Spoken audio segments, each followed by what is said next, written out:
तो भाई वो ध्यान रखना पड़ेगा। और देखो परमात्मा ने ये कबीर सागर के सरलार्थ में आप और हमारी आंखें खोलने के लिए, ये किसके लिए लिखा? परमात्मा ने जगत के लिए थोड़ी लिखा है। ये परमात्मा ने कोई पाताल लोक के प्राणियों के लिए थोड़ी लिखा है, ब्रह्मा विष्णु महेश के लिए थोड़ी लिखा है। अरे जेल में जाने के बाद भी भगवान ने इतनी मेहनत करके देखो आप और हमारे लिए इतना मोटा ये 600 पेज का ग्रंथ लिखा है। आप और हमारे लिए, हमारी आंखें खोलने के लिए, हम मूर्खों को जगाने के लिए। वो बाप जेल में बैठ के भी चैन से नहीं है। जेल में बैठे बैठे भी उसको हमारी चिंता कि कहीं मेरे बच्चे डगमग ना हो जाएं, कहीं रास्ते से ना भटक जाएं, काल के दूत बहुत हैं। उनको जेल में बैठे बैठे भी हमारे आत्मिक उत्थान की जो है टेंशन, चिंता। और हम क्या कर रहे हैं? गांधारी बन के जबरदस्ती काली पट्टी बांध के उन फर्जी आश्रमों में जा जाके अपना समय बर्बाद कर रहे हैं। उनको पात्रों को माया दे के अपना धन बर्बाद कर रहे हैं, मर्यादा तोड़ रहे हैं। और यही कारण है आए दिन मर भी रहे हैं। नहीं, संत रामपाल जी के भगत को तो शास्त्र प्रमाण देते हैं, काल छू भी नहीं सकता, धर्मराज भी हाथ नहीं लगा सकता, जो मृत्यु का देवता है। जम जोरा जासे डरे, मिटे कर्म के लेख, अदली असल कबीर है, कुल का सतगुरु एक। अब वही होगा, अब क्या बताएं भाई। तो ये कबीर सागर का सरलाथ। और देखो इसके page number 63, page number 83, Kabir Sagar का सरलार्थ, अध्याय ज्ञान सागर का सारांश। और क्या लिख रहे गुरु जी आप और हमारी आंखें खोलने के लिए? काल ब्रह्म ने पूछा था कि आप किस समय कलयुग में अपना सत्य कबीर पंथ चलाओगे। यानी काल ने कबीर परमात्मा जी से पूछा, जब वो तपतशिला पे उनसे मिले थे अपने पुत्र जोगजीत के रूप में। तो काल ने कहा कि भगवान आप कब चलाओगे अपना 13वां पंथ कलयुग में? कबीर जी ने कहा था कि जिस समय कलयुग 5505 वर्ष अर्थात 5500 वर्ष बीत जाएगा, तब मैं अपना यथार्थ 13वां कबीर पंथ चलाऊंगा। काल ने कहा कि उस समय से पहले मैं पूरी पृथ्वी के ऊपर शास्त्र विधि त्याग कर, मनमाना आचरण करवाकर, शास्त्र विरुद्ध ज्ञान बताकर, झूठे नाम तथा गलत साधना से अभ्यस्त कर दूंगा। जब तेरा 13वां अंश आकर सत्य कबीर पंथ चलाएगा, क्योंकि परमात्मा ने वहां उससे यह कहा था कि उस समय मैं मेरा अंश पठाऊंगा, मैं मेरी कोई आत्मा भेजूंगा। तो काल ने सोचा कि ये उनकी कोई आत्मा जाएगी। तो काल कह रहा कि उस समय जब तेरा वो अंश जाएगा, तो कहते हैं उसकी बात पर कोई विश्वास नहीं करेगा। और बिल्कुल वैसा ही हो रहा है। दुनिया तो छोड़ो, जगत वाले तो छोड़ो, भगत ही विश्वास नहीं कर रहे। भगत ही विश्वास ना करने का मतलब अपने गुरुजी के वचन पे ना चलना, अपने गुरुजी की शिक्षाओं पे ना चलना, इन वाणियों पे ना चलना, इन वाणियों के विरुद्ध माया जोड़ने में लगे रहना, भक्ति भाव से दूर रहना, जगत भाव में ज्यादा रहना। यह होता है परमात्मा की बात ना मानना। ऐसा नहीं है कि आपने संत रामपाल जी का नाम ले लिया, गले में लॉकेट लटका लिया, हाथ में धागा बांध लिया, मुंह में सत साहिब, आप भगत नहीं बन जाओगे। ऐसे भगत रोज मर रहे हैं अकाल मौत, गाड़ियों के नीचे आके रोज मर रहे हैं, सार नाम तक लेके। तो काल ने कहा उस समय उसकी बात पर कोई विश्वास नहीं करेगा, उल्टे उसके साथ झगड़ा करेंगे। कबीर जी को पता था कि जब कलयुग के 5505 वर्ष पूरे होंगे, तब शिक्षा की क्रांति लाई जाएगी, सर्व मानव अक्षर ज्ञान युक्त किया जाएगा। उस समय मेरा दास सर्व धार्मिक ग्रंथों को ठीक से समझकर मानव समाज से रूबरू करेगा। सर्व परमाणु को आंखों देकर शिक्षित मानव सत्य से परिचित होकर तुरंत मेरे 13वें पंथ में दीक्षा लेगा और पूरा विश्व मेरे द्वारा बताई गई भक्ति विधि तथा तत्व ज्ञान को हृदय से स्वीकार करके भक्ति करेगा। यानी ये तो मालिक का वचन है कि पूरा विश्व उनके शरण में आएगा। ये तो मालिक का वचन है, ये तो होगा। साध वचन पलटे नहीं, चाहे पलट जाए ब्रह्मांड। लेकिन यदि हम उनकी शरण में आके हम उनके वचन पे नहीं चले तो हम तो रह गए, हमारा तो सत्यानाश हो जाएगा, अपना तो काम बिगड़ गया। मालिक ने जो वचन बोल दिया था वो तो पूरा होगा, पूरी दुनिया उनकी शरण में आएगी। 2028 से पहले पहले ऐसी भयानक परिस्थितियां प्रकट हो जाएंगी, मजबूरन इंसान को उनके चरणों में आना पड़ेगा, गिड़गिड़ाना पड़ेगा, जान की भीख मांगनी पड़ेगी। लेकिन आज उनके समय रहते शरण में आकर उनसे ज्ञान लेकर यदि हम उनके वचन पे नहीं चलेंगे तो हमारा तो काम बिगड़ गया। हमारी तो ये परीक्षा चल रही है वर्तमान में। हिसार की छोटी जेल में बैठ के वो कबीर परमात्मा यही तो देख रहा है कि कौन मेरे वचन पे चल रहा है, कौन मेरी आज्ञा में चल रहा है, कौन इस भक्ति को ढीले और छोड़ रहा है, कौन भक्ति को जो है वो डर के कर रहा है कि कल को जब गुरु जी आएंगे तो क्या मुंह दिखाऊंगा। कल को गुरु जी आएंगे और गुरु जी पूछेंगे कि नालायक तूने मर्यादा क्यों तोड़ी, तूने उन कुकर्मों का साथ क्यों दिया, मेरी शिक्षाओं पे क्यों नहीं चला, मेरे कौन से मेरे सत्संग में तूने ये सुन लिया, कौन सी उस पुस्तक में तूने ये पढ़ लिया कि जो मैंने राजनीति करने का आदेश दिया था, रक्तदान दे दान का आदेश दिया था, ये बैडमिंटन के स्टेडियम बनवाने के मैंने आदेश दिए थे, मूर्ख आदमी। तब क्या जवाब देंगे? कबीर साईं मिल लेंगे, पूछेंगे कुशलात, आदि अंत की सब कहूं अपने दिल की बात। उस समय क्या जवाब दोगे? नीची गर्दन। तो अपना तो काम बिगड़ गया, जीवन बर्बाद। उस समय कब? 1997 के बाद जब ज्ञान फैलेगा और 2028 जब वो युग परिवर्तन का समय आ जाएगा, जो ज्ञान गंगा पुस्तक में पेज नंबर 162 या 66 पे लिखा हुआ है कि महायुग परिवर्तन का समय सन 1905 से लेकर 2028 तक स्पष्ट लिखा हुआ है ज्ञान गंगा में। तो 2028 के बाद में वो सतयुग जैसा माहौल शुरू हो जाएगा, क्योंकि जनसंख्या थोड़ी रह जाएगी। अधर्मी, पापी और दुष्ट प्राणी वो भूकंप से, महामारी से, वायरस से, युद्ध से या अन्य प्रकार की आपदाओं से वो नष्ट हो जाएंगे। धरती पे वही बचेंगे जिनमें धार्मिकता होगी। वो चाहे संत और पंथ की भक्ति वो क्यों ना कर रहे हैं, चाहे भक्ति ना भी कर रहे हैं, यदि उनमें धार्मिकता है, भक्ति अंश है, किसी जन्म में परमात्मा की शरण में रहे हैं, तो परमात्मा उन आत्माओं की रक्षा करेगा। तो ऐसा जब होगा तो बहुत थोड़ी आत्मा बचेंगी। भविष्य मल्लिका में तो स्पष्ट लिखा हुआ है कि पूरे विश्व की 30 करोड़ आबादी बचेगी, 30 करोड़, जबकि आज वर्तमान में 8 से 9 अरब है, 8 से 9 अरब। और 2028 तक केवल 30 करोड़ की आबादी शेष रह जाएगी। ये रातों रात घटनाएं घटित हो जाएंगी, किसी के बाप को पता भी नहीं चलेगा। जैसे तुर्की में रातों रात भूकंप आया, लाखों को लेमरा काल, ऐसे भारत के साथ में कोई दोस्ती नहीं है उसकी काल की, जबकि भारत देश से तो ज्यादा नफरत करता है, क्योंकि परमात्मा भारत में आया हुआ है। तो क्या कह रहे हैं? उस समय पुनः सतयुग जैसा वातावरण होगा 28 के बाद। आपसी राग द्वेष, चोरी जारी, लूट ठगी कोई नहीं करेगा। यानी उस समय धार्मिक आत्मा रहेंगी, भगवान से डरने वाली रहेंगी। बचे कुछे व्यक्ति सब के सब सतगुरु रामपाल जी भगवान की शरण में आ जाएंगे। शास्त्रों में यहां तक लिखा हुआ है, परमात्मा ने बताया कि पूरी दुनिया में दूसरा कोई पुजारी नहीं रहेगा, कोई भी, केवल एक ही पूजा होगी, सतगुरु रामपाल जी भगवान की। सभी लोग सतनाम का जाप करेंगे, दूसरा पुजारी कोई धरती पे रहेगा ही नहीं। तो उस समय कहते हैं कोई चोरी नहीं करेगा, कोई जारी नहीं करेगा, कोई ठगी नहीं करेगा, कोई लूटपाट नहीं करेगा। चाहे 1 किलो सोना क्यों ना पड़ा हो रोड पे और वो अकेला जा रहा है, वो देखेगा भी नहीं, थूक के चला जाएगा। ये सोचकर उठाएगा भी नहीं कि कोई और ना उठा ले और मैं इस सोने को मैं गुरुजी को दे दूंगा या जिसका होगा उसको दे दूंगा।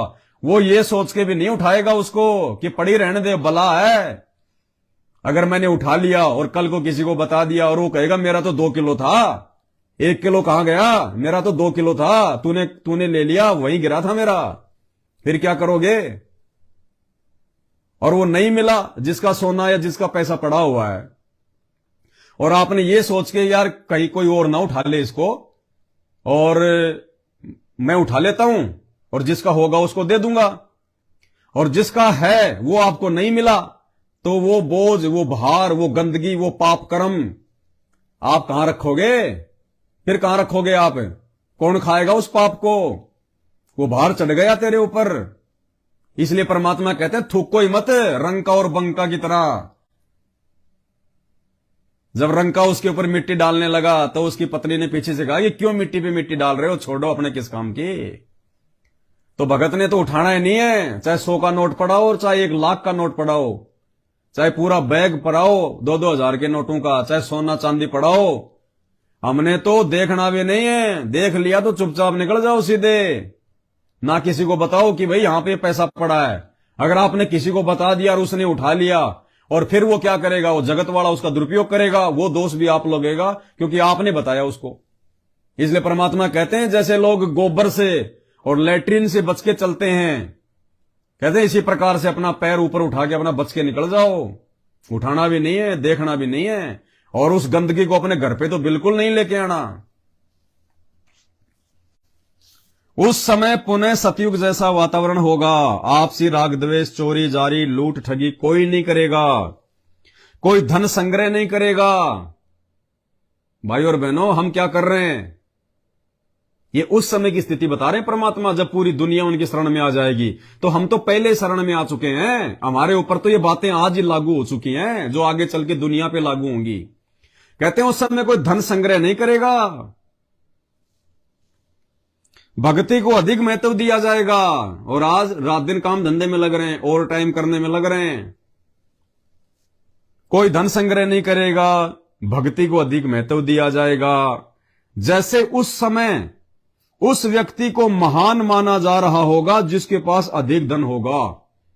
यानी 1997 में जो परमात्मा ने मार्ग शुरू किया, यथार्थ 13वां कबीर पंथ, कलयुग के 5505 वर्ष पूरे होने पर, तो कहते हैं उस समय से पहले वो व्यक्ति महान माना जा रहा होगा जिसके पास अधिक धन होगा, बड़ी बड़ी कार होंगी, कोठियां होंगी, पैसा होगा। उस पंथ के शुरू होने से पहले उस समय उस व्यक्ति को महान माना जा रहा होगा जिसके पास अधिक धन होगा, बड़ा व्यवसाय होगा। जैसे आज हम लोग देखते हैं जिसके पास बड़ी बड़ी फैक्ट्रियां, बड़ी बड़ी गाड़ियां हैं, जिसके कई कई जो है वो ट्रक चलते हैं, तो हम क्या सोचते हैं, भाई बहुत पैसे वाला आदमी है, भाई ये तो धनी आदमी है, बहुत बहुत बड़ा आदमी है। हम उसके वो कर्म नहीं देख रहे कि ये दारू भी पीता है, मांस भी खाता है, 2 नंबर के काम भी करता है, इसके इतने ट्रक चल रहे हैं, कितने पुलिस थानों को, कितनी चुंगियों पे, कितने पुलिस वालों को ये रिश्वत भी देता है। हम उसके बैकग्राउंड में उसके कुकर्म नहीं देखते, उसका धन देख के ये सोचते हैं कि बड़ा महान आदमी है, बड़ा पैसे वाला आदमी है, बहुत बड़ा आदमी है। तो गुरु जी कहते हैं कि 1997 से पहले, मेरा पंथ शुरू होने से पहले, उन लोगों को महान माना जा रहा होगा जिनका बड़ा बड़ा व्यवसाय, बड़ी बड़ी कार कोठी, बड़ा बड़ा धन होगा। जैसे उस समय उस व्यक्ति को महान माना जा रहा होगा जिसके पास अधिक धन होगा, बड़ा व्यवसाय होगा, बड़ी बड़ी कोठियां बना रखी होंगी। परंतु 13वें पंथ के शुरू होने के पश्चात, यानी 1997 के बाद, उन व्यक्तियों को मूर्ख माना जाएगा।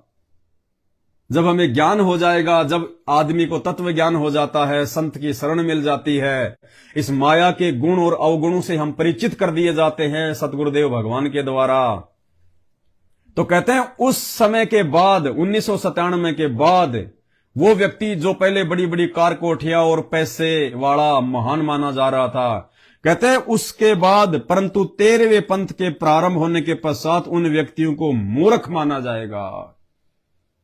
और यदि उस पंथ में नाम दीक्षा लेके यदि कोई बड़ी बड़ी कार कोठियां, बड़े बड़े मकान बनाने में लगा हुआ है, 2 के 4 बनाने में लगा हुआ है, नाम लेके भगत बन के, तो सोचो वो कितना दुष्ट प्राणी होगा, उसको कितना नीच माना जाएगा, उसको कितना घटिया इंसान माना जाएगा। जो भगत होने के बाद में और जो धन जोड़ेगा, माया जोड़ेगा, भक्ति से ज्यादा जो है अपने काम धंधे को महत्व देगा, अपने व्यवसाय को ज्यादा महत्व देगा, कहते हैं उस समय उसको मूर्ख माना जाएगा। मूर्ख। और जो भक्ति करेंगे, सामान्य मकान बनाकर रहेंगे, चाहे आपके पास कितना धन क्यों ना है, चाहे आप भगत हो, आपके संस्कार का आपके पास में 1 करोड़ है, तो परमात्मा क्या कह रहे हैं, सामान्य मकान बनाकर रहेंगे, उनको महान, बड़े और सम्मानित व्यक्ति माना जाएगा।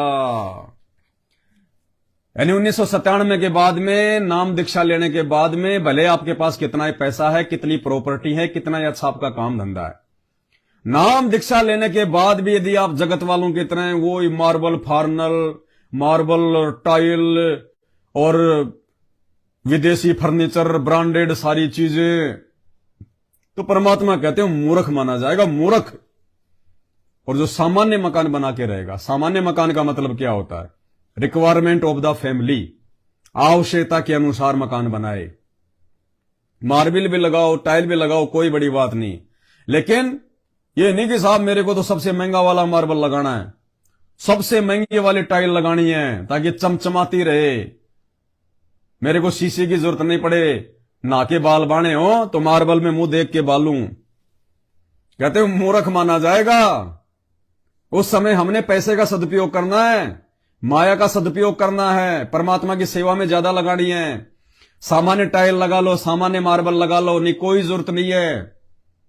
हम बिहार में जिस बहन के घर पे गए थे, मुजफ्फरपुर में, पिंकी दासी के, उस बहन ने, हमें याद आ गई हमारे बचपन की याद आ गई हमारे को। मकान तो उन्होंने पहले बना लिया, नाम दीक्षा लेने से पहले 2020 में उन्होंने नाम उपदेश लिया था, तो उन्होंने मकान का काम उन्होंने पहले शुरू कर दिया था नाम दीक्षा लेने से पहले। और उनका मकान केवल कितना बना, बस उन्होंने मतलब दीवार बना ली,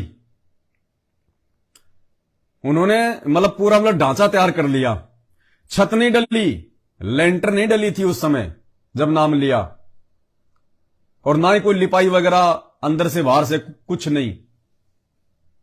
और जैसे उनको नाम मिला उस बहन को, अब वो पिछले जन्म की कोई पुण्य आत्मा है, परमात्मा ज्ञानियों खोल देते हैं ऐसी आत्माओं का, तो उसको परमात्मा भी बार बार उसको दर्शन देने लगे, परमात्मा हर प्रकार से उसके पास में आने लगे, उसको समझाने लगे। और 2 साल के अंदर अंदर परमात्मा ने, जैसे नाम लेके आ गई, तो 2 महीने बाद में परमात्मा ने उसको साथ संगति से जोड़ दिया, और साथ संगति से जोड़ने के बाद में परमात्मा ने उसको प्रेरणा की, और मालिक ने उसको विषय वासना से भी दूर कर दिया। जबकि उसके एक बेटी है, केवल एक बेटी है, उस परिवार में 3 ही सदस्य हैं, बहन है, उसके भगत जी हैं, और एक बेटी है, बेटी होगी 12-13 साल की या 14-15 साल की। तो बहन भी उपदेशी, बेटी भी उपदेशी, और उनका भगत भी उपदेशी। उस बहन ने अपने भगत को अपना भाई बना लिया। यही परमेश्वर के ज्ञान का असर होता है। जब आपको ज्ञान हो जाएगा इस बात का कि हम एक परमात्मा के बच्चे हैं, एक भगवान से उपदेश प्राप्त है, हम आपस में गुरु बहन और गुरु भाई हैं, फिर उस कुकर्म के लिए जगह नहीं बचती भक्ति मार्ग में। अब बिना ज्ञान के तो चाहे पूरी जिंदगी लगे रहो। उसने विषय वासना से मुंह मोड़ लिया, और उसने केवल अपने भगत को एक बार ही कहा था कि भगत जी आज के बाद में ये कर्म दासी नहीं करेगी, चाहे घर में रखना चाहे घर में ना रखना, आपकी मर्जी। मुझे भगवान मिल गया, परमात्मा मिल गया, मुझे पूरा विश्वास है, रोड पे बैठ के भक्ति कर लूंगी, लेकिन बकवाद में भक्ति नहीं करूंगी। नाम लेने के मात्र 2 या 4 महीने बाद में बहन ने उन विषय विकारों से मुंह मोड़ लिया, और वो मकान जो बहुत अच्छा बनाने की सोच रहे थे, भगत जी उसका फास्ट फूड का काम करते हैं, बड़े अच्छे वो कारीगर हैं, कलकत्ता में उनका काम था बहुत बढ़िया। तुरंत भगत जी को कह दिया कि मुझे कोई बेटा नहीं चाहिए, मुझे अपने संस्कार आगे नहीं बढ़ाने, बस एक बेटी दे दी भगवान ने, बहुत है, मैं और बच्चे पैदा नहीं करूंगी, विषय भोग नहीं करूंगी।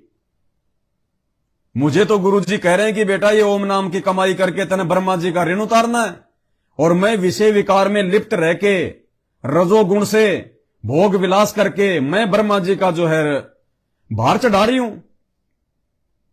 मेरा भगवान तो कह रहा उतार, और मैं उसकी शिक्षा के विपरीत विषय विकारों में लिप्त होके, भोग विलास में लिप्त होके मैं ब्रह्मा जी का भार चढ़ा रही हूं अपने ऊपर, क्योंकि रजोगुण का स्वामी है ब्रह्मा जी। और जब जब हम संभोग करेंगे और जो वीर्यपात होगा उससे ब्रह्मा जी का जो है हमारे ऊपर भार चढ़ेगा। तो एक तरफ तो कमा रहे हो, दूसरी तरफ उससे ज्यादा जो है बल्कि बर्बाद कर रहे हो। तो बहन को ज्ञान समझ में आ गया परमात्मा का। मालिक कहते हैं ज्ञान का गाम का चमका सा ही होता है। अब देखो, जब बहन जब दृढ़ हो गई कि चाहे रोड पे बैठ के भक्ति क्यों ना करना पड़े, भूखा रह के भक्ति क्यों ना करना पड़े, मुझे तो ज्ञान समझ में आ गया। गुरुजी खुल के नहीं कहेंगे हर चीज के विषय में। कोई ये सोचे कि गुरुजी हाथ पकड़ के बैठाएंगे, गुरुजी समान रूप से ज्ञान देंगे। अब जो जैसी आत्मा है, जिसको जैसा समझ में आना होगा वो समझ लेता है। जब परमात्मा ने बहन की दृढ़ता को देख लिया कि ये तो मीरा बन गई, ये तो मीरा बन गई, और ये ऐसा ही करेगी जो इसने ठान लिया अपने आत्म कल्याण के लिए, तो परमात्मा ने उसके भगत में भी प्रेरणा कर दी। उसके भगत को भी परमात्मा ने प्रेरणा कर दी। भगत एक बार के कहने से मान गया, बोला ठीक है कोई बात नहीं, हमने तो अपना आत्मिक उद्धार करवाना है, हमने तो मोक्ष प्राप्त करना है, कोई बात नहीं, आज से भाई बहन का रिश्ता। ऐसे घर में फिर परमात्मा विराजमान हो जाता है। फिर ये बेड लगाने की प्रेरणा हमें उसी बहन के घर से मिली, और आज घर घर में परमात्मा के बेड लग रहे हैं। घर घर में भाई बहन परमात्मा की मानसिक चरण सेवा कर रहे हैं। घर घर में परमात्मा जो है प्रकट हो रहे हैं। उस बहन के घर पे उस समय हमारे नेपाल से मुन्ना बहन भी आई थी, मुन्ना दासी, जिनके कमेंट्स आ रहे हैं 3 बार ग्रीन कलर में जो ये आ रहे हैं ना, मुन्ना दासी नाम लिखा हुआ आ रहा है। नेपाल से हमारी बहन है मुन्ना दासी। जब हम बिहार में साथ संगति में थे तो नेपाल से हमारी बहन भी आई हुई थी। तो बहन ने भी वहां की सारी क्रिया देखी है।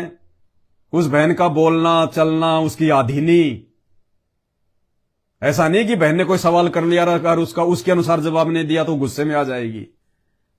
हाँ भगत जी, हो सकता भगत जी मेरे से कोई गलती हो, भगत जी बिल्कुल सही बात है। एक ने कही दूजे ने मानी, कहे कबीर वो दोनों ज्ञानी। तो ऐसे भक्तों की संगति से हमें कुछ मिलेगा। अरे मैं पवन दास, मेरे जैसा मूर्ख आदमी तो धरती पे नहीं होगा कोई। जब मैं स्कूल में पढ़ता था 5वीं और 6ठी क्लास में, तो हमारा जो प्रिंसिपल था उसने इतने डंडे मार मार के अपनी जिंदगी में नहीं तोड़े होंगे जितने 2 साल में मुझे मार मार के तोड़ दिए। और ऐसे नॉर्मल तरीके से नहीं मारता था। 4 लड़के बुलवाता था, 2 मेरे हाथ पकड़ते थे, 2 मेरे पैर पकड़ते थे और मुझे उल्टा जमीन पे लिटाते थे, और फिर वो मारता था मुझे पीछे से और पैर के तलवों पे मारता था। डंडा टूट जाता था, पता नहीं उसमें भी कोई भूत ही सवार था क्या। और मैं भी ऐसा निकम्मा था, रोता बहुत था लेकिन आंसू एक नहीं आता था। और किस बात को लेके पिटाई? 6ठी क्लास में पढ़ रहा था मैं, 4 का पहाड़ा नहीं आता था, 4 का पहाड़ा। वहां जाता तो मास्टर पीटते, घर पे जाता तो घर वाले पीटते। बड़े किस्से हैं, अब क्या बताएं यहां पे। तो कहने का मतलब है भाई और बहनों, जब हम ऐसे भक्तों की संगति में आएंगे तो हमें भी बहुत कुछ सीखने को मिलता है। नहीं, दास तो बिल्कुल मूर्ख आदमी है, गंवार आदमी ना। मेरे बाप दादा कोई सत्संगी थे, मेरे बाप दादाओं ने तो दारू को महंगा कर दिया। हमारे आसपास के एरिया में जितने भी दारू बेचने वाले थे, हाथ से निकालने वाले होते थे पहले। अंग्रेजी तो कौन पिला उनको। मेरे बाप ने और मेरे दादा ने आसपास के एरिया की दारू महंगी कर रखी थी। यानी मेरे गांव में लोगों ने इतना पानी नहीं पिया जितने मेरे बाप ने और मेरे दादा ने शराब पी के छोड़ दी। तो हम तो ऐसे खानदान से बिलोंग करते हैं जहां भक्ति और भगवान का नामो निशान नहीं था, लेकिन आत्मिक रूप से बड़े शुद्ध थे वो। मेरे दादाजी, मेरे पिताजी आत्मिक रूप से बड़े शुद्ध थे। मीठा बोल के चाहे उनको खा जाओ पूरे को। और यही कारण था, हालांकि उनको नाम दिलवा दिया था, नाम पे वो रहे नहीं। और यही कारण था कि अंत में परमात्मा ने उनकी सुध ले ली और दास को जोड़ लिया भक्ति से। अगर मुझे भक्ति से नहीं जोड़ते परमात्मा तो मेरे बाप की वो दुर्गति होनी थी जो दुनिया में किसी की नहीं होती। लेकिन इतनी शराब पीने के बाद, हे भगवान, मेरा बाप अगर शराब नहीं पीता तो पैदा होते मैं 50 लाख की गाड़ी में घूमता, इतना पैसा था। जिस समय, कब की बात है, बहुत बहुत पुरानी बातें हैं, 60-70 साल पहले की। हमारे दादाजी के पास में 4-4 ऊंट गाड़ियां थी, 4-4 ऊंट गाड़ियां। उस समय ऊंट गाड़ी होना, आज एक 60 लाख का मतलब डंपर मान लो। एक ऊंट गाड़ी की कीमत उस समय यह थी कि आज एक 60 लाख का डंपर। लेकिन उन्होंने पैसे में सारा पैसा उड़ा दिया, दारू में सारा पैसा उड़ा दिया उन्होंने। और दास को परमात्मा ने जोड़ लिया, इसलिए उनकी बुढ़ापे में सेवा हो गई। नहीं, उनके कर्मों के आधार से उनकी वो दुर्गति होनी थी, दुनिया देखती। लेकिन मालिक बड़ा दयालु है, इसलिए तो हमें विश्वास होता है कि हम तो भगवान पे पूरी तरह से मतलब दृढ़ है, आरूढ़ है। और मेरा बाप, मैंने 2 महीने भक्ति करी और परमात्मा ने उसके 50 साल के कुकर्मों को माफ कर दिया। उसके कुकर्मों को माफ कर दिया परमात्मा ने। इतनी दारू पी उसने जिसकी हद नहीं, और कभी उसने जुकाम की गोली नहीं खाई, कभी वो बीमार नहीं हुआ। और बुढ़ापे में परमात्मा ने उसकी ऐसी सेवा करवाई जैसे हम अपने जमाई की करते हैं, जैसे कोई अपने बटेऊ की सेवा करता है, अपने लड़के की पति की सेवा करता है। तो मेरे को बड़ा दृढ़ विश्वास हुआ कि ये भगवान, इसने तो 2 महीने तेरा नाम जपा था, उसके बाद तो ये छोड़ दी थी इसने, वापस ये शराब पीने लग गया था। और जब लास्ट में चल के जब ये आंखों से अंधा हो गया, एक कानों से बहरा हो गया, तो बाप था इसलिए मैं उसको अपने पास ले आया। एक तरफ तो मैनेजमेंट के साथ में जो है ये संघर्ष, रोजी रोटी के लिए काम धंधा, बाप को साथ में रखना, मां भी साथ में, किराए के मकान। 8 साल बड़े भयंकर निकले, बयान नहीं किए जाते, तो भगवान का आशीर्वाद था जो दास ने निकाल दिए। नहीं, मेरी औकात नहीं थी। 3 साल तक मेरा बाप मेरे पास में रहा, अंधा गूंगा, मतलब बोलता तो था, अंधा और जो है बहरा बन के। और मालिक ने उसकी घर में सेवा करवाई। तो हमें विश्वास हुआ कि परमात्मा, इसने पूरी जिंदगी तो इसने कुकर्म किए, कोई अच्छा काम नहीं किया। शराब, बीड़ी, गुटखा नहीं खाता था। वो खन्नी वगैरह क्या होती है, जर्दा वगैरह जो लगाया जाता है होठ के नीचे, क्योंकि हम तो बचपन से जो है वो मतलब देखते आ रहे थे ना। शराब, हे भगवान, बस बात ही छोड़ दो। रोजाना 1 से 1.5 बोतल रोजाना देसी, उसके बराबर बैठ के कोई उसकी कोई जो है कंपटीशन में नहीं था कोई। और पूरी जिंदगी लड़ाई झगड़ा, घर में शांति नहीं। मेरे से ज्यादा मार, जो मार मैंने अपने बाप की भी खाई, मैंने अपने टीचर की भी खाई, मेरे से कहीं ज्यादा मार मेरी मां ने खाई उसकी। घर से बाहर निकाल देता था, कुएं में लटका देता था। और गांव में उसके खिलाफ कोई बोलता नहीं था, क्योंकि हट्टा कट्टा था, लुंगी बांध के रहता था, दाढ़ी बढ़ा के, हाथ में रखता था लठ, और एक रखता था छोटा सा चक्कू। कोई बोलता भी नहीं था। एक बार तो हमारे गांव में झगड़ा हो गया। हमारे गांव में 40 घर तो यादवों के, 40 घर सैनियों के। एक बार रास्ते को लेके झगड़ा हो गया, लठ लेके खड़ा हो गया रास्ते में कि या कोई आ मत जाना इधर से। 3 दिन तक वो दूसरे गांव वाले उस रास्ते से नहीं आए, फिर समझा बुझा के साइड में बैठाया। तो ऐसे ऐसे कुकर्मी व्यक्तियों को परमात्मा मात्र, जिसने 2 महीने आपका वो प्रथम नाम जपा बड़ी मुश्किल से, और जब उसकी बुढ़ापे में आप ऐसी सेवा करवा सकते हो, तो हमें विश्वास होता है कि हमारा भगवान हमें कैसे अकेला छोड़ देगा, हमें कैसे परमात्मा जो है किसी और के हवाले छोड़ देगा, हमें तो परमात्मा हाथों पे रखेगा। तो ऐसा विश्वास होता है। वो फिर अगला जन्म उसको मलगी इंसान का दे दिया होगा परमात्मा ने, क्योंकि गुरु जी का वचन है कि एक बार जिसने मेरे से प्रथम नाम ले लिया, उसका अगला जन्म मानव जन्म मिलेगा। तो देखो, अंत में उसने अपना बुढ़ापा संवार लिया मात्र 2 महीने की भक्ति से। तो भाई ये दयालु परमात्मा है। और यदि ये नाराज हो जाए एक बार, तो फिर युग बीत जाते हैं, युग। और नाराज कब होगा? जब हम उसके वचन पे नहीं चलेंगे। तो आज हमने बहुत एहतियात बरतने की जरूरत है, बहुत सावधानी बरतने की जरूरत है। तो क्या कहते हैं, परंतु 13वें पंथ के प्रारंभ होने के पश्चात उन व्यक्तियों को मूर्ख माना जाएगा, और जो भक्ति करेंगे, सामान्य मकान बनाकर रहेंगे, उनको महान, बड़े और सम्मानित व्यक्ति माना जाएगा। तो फिर नाम दीक्षा लेने के बाद में, साथ संगति से जुड़ने के बाद में, उस बहन ने उस मकान को वैसा ही रखा जैसा था। ऊपर उसने लेंटर नहीं डाला, बहन ने लेंटर नहीं डाला पक्का, लकड़ी उकड़ी लगा के और छप्पर टाइप में बना दिया। दीवारों की ना बाहर से ना अंदर से बहन ने कोई लिपाई नहीं करवाई। और नीचे बहन ने ना कोई टाइल ना कोई फर्श, जैसे पहले मिट्टी से लेप के जो रखते थे ना, बस वो मिट्टी से लेपने मतलब वो लेप रखा है बहन ने। 2 मकान है, एक छोटा सा बीच में चौक है, मिट्टी से लेपती है बहन। जैसे हम सुबह उनके घर पे गए, तुरंत वो तो लोटा पानी का भर के लेके आ गई और पानी छिड़क के वो तो हाथ से यूं करने लगी। मैंने कहा ये क्या कर रही है बहन जी?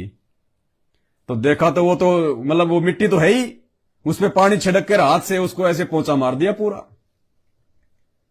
फिर दास ने उसको थोड़ा समझाया बैठ के कि बहन ऐसा है, आपके भाव अच्छे, आपकी श्रद्धा अच्छी है, कोई दिक्कत नहीं, लेकिन बहन परमात्मा कहते हैं जो चौका तुम देवो नित्या, सत्र ब्राह्मण की है हत्या।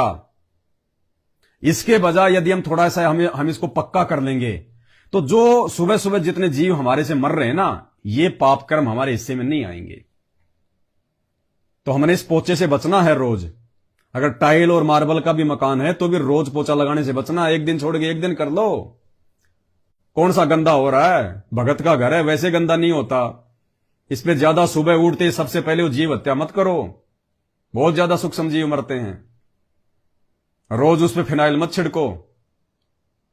तो फिर बहन को समझाया मालिक की दया से, अब देखो आगे क्या होता है। लेकिन कहने का मतलब है कि उसको ज्ञान हुआ और उसने तुरंत परमात्मा के ज्ञान को आधार बना के, जबकि उसकी मेरी कोई बातचीत भी नहीं हुई कि भाई उसको कोई पवन दास ने बताया होगा या वो सात संगति में आई होगी, उस समय तो वो जुड़ी थी। और तुरंत उसने विषय विकारों से मुक्ति जो है वो ले ली, संन्यास ले लिया। दूसरा बेटा भी नहीं, देखो घर में उसके सासू भी उसके पड़ोसी में मकान उसके भाई उसके देवर के पास में रहती है। गांव वाले भी, लोगों ने कितना कहा होगा कि कम से कम एक बेटा तो हो जाने दे, अरे एक बेटी तो है तेरे, एक संतान तो और हो जाने दे। लेकिन नहीं मानी कि नहीं, अगर बेटी हो गई, जैसे मतलब बेटी तो है ही, अगर बेटा हो गया तो मेरा संस्कार जुड़ जाएगा। चलो बेटी तो दूसरे घर चली जाएगी, काम तमाम। अगर बेटा है तो बेटे के तो फिर बहू आएगी, बहू के फिर पोते होंगे, पोतियां होंगी, मैं तो उलझ के भर जाऊंगी। मैं तो बुढ़ापे में भक्ति क्या करूंगी, मैं तो गोद में उनको खिलाती रहूंगी। कभी बेटे के कभी रोग हो गया, कभी हॉस्पिटल में, कभी कोई परेशानी, कभी क्या पता वो बेटा सपूत निकले, क्या पता वो कपूत निकले। तो बहन ने ज्ञान आधार से कि मेरे को बेटा बेटा नहीं चाहिए, बेटा जो मुझे सुख नहीं दे पाएगा वो सुख बुढ़ापे में मेरा भगवान देगा मुझे। जो सेवा बेटा नहीं कर पाएगा वो मेरा परमात्मा करवाएगा सेवा, अगर मैं उसकी भक्ति करूंगी तो बहन ने दूसरी संतान भी पैदा नहीं करी, एक बेटी है केवल उसके, और कितनी उम्र उनकी, 30-35 साल की उम्र है। तो भाई और बहनों, हमने शिक्षा लेनी है ऐसे भाई बहनों के पास में बैठने से। इसको कहते हैं साध संगति। हमें ऐसे भाई बहनों से शिक्षा मिलती है, भक्ति मार्ग में आगे बढ़ने की सत प्रेरणा मिलती है कि हम क्या भक्ति कर रहे हैं। भक्ति तो ये आत्माएं कर रही हैं, हम क्या भक्ति करेंगे। यहां तो 20-20 साल से सार नाम तक लेके बच्चे पैदा करने में लगे हुए हैं, और उसने नाम लेते ही 2 महीने बाद में विषय विकार छोड़ दिए। तो ऐसी आत्माएं परमात्मा पाएंगे, आप और हमारे जैसे निकम्मे कहां परमात्मा पाएंगे। लेकिन अभी समय है, हम भी उनके जैसे बन सकते हैं अगर प्रयास करें तो। परमात्मा से यदि हम ये प्रार्थना करें तो देखो, भगवान से प्रार्थना करनी पड़ेगी, रोना पड़ेगा मालिक के आगे, मिन्नतें करनी पड़ेंगी, लेकिन कोशिश भी करनी पड़ेगी।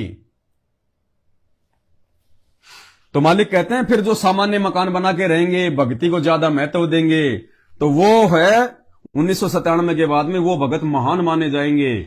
आने वाले समय में लोग उनकी जो है वो इज्जत किया करेंगे, लोग उनको महत्व दिया करेंगे। क्योंकि आने वाले समय में जब दुनिया को ज्ञान हो जाएगा तो किसी व्यक्ति की पहचान उसकी संपत्ति से नहीं होगी, उसके पद से नहीं होगी, उसके कार कोठी मकान से नहीं होगी।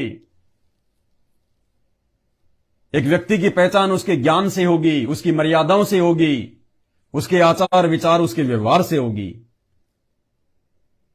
तो परमात्मा का वचन फैल नहीं हो सकता। गुरुजी ने जो लिख दिया इस कबीर सागर के सरलार्थ में वैसा ही होगा। और यदि भगत होने के बाद भी यदि आप माया जोड़ने में लगे हुए हैं, 2 के 4 बनाने में लगे हुए हैं, तो भाई उस समय जैसे आज जो कुत्ते की इज्जत होती है वैसी इज्जत होगी उस भगत की, क्योंकि परमात्मा का आशीर्वाद हट जाएगा। फिर वो माया कितने दिन रुकेगी तेरे पास, कितने दिन वो माया से तू अपना काम चलाएगा, और माया तुझे कहां पे वो सुख दे देगी। तो मूर्ख समझा जाएगा फिर उन लोगों को।